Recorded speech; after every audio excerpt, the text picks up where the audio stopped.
Bible quiz అనే కార్యక్రమానికి అందరినీ ప్రేమతో ఆహ్వానిస్తున్నాం. ప్రతి ఒక్కరూ పాల్గొనండి. మీ బైబిల్ జ్ఞానాన్ని పరీక్షించుకోండి. మీలో ఎవరు విజేతలో తెలుసుకోండి. ప్రతిరోజు మేమడిగే ప్రశ్నకు సమాధానం ఇవ్వండి. లక్కీ డ్రా ద్వారా ప్రతి నెల 3 ప్రైజ్ మనీ గెలుచుకోండి. ప్రతి నెల 30 ప్రశ్నలకు కరెక్ట్ ఆన్సర్ ఇచ్చిన వారికి మాత్రమే ఫస్ట్ ప్రైజ్ ఇవ్వబడుతుంది. విజేతలను ప్రతి నెల 1వ తేదీన ప్రకటించడం జరుగుతుంది. ఆలస్యం చేయకుండా బైబిల్ని చదవండి. ఆలోచించి కరెక్ట్ ఆన్సర్ ఇవ్వండి. విజేతలు మీరే కావచ్చు.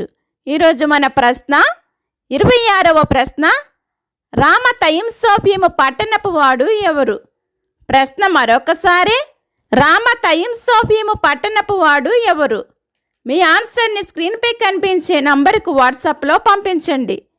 లైక్ చేయండి, షేర్ చేయండి, సబ్స్క్రైబ్ చేయండి. ప్రైజ్ మనీ గెలుచుకోండి. May God bless you all.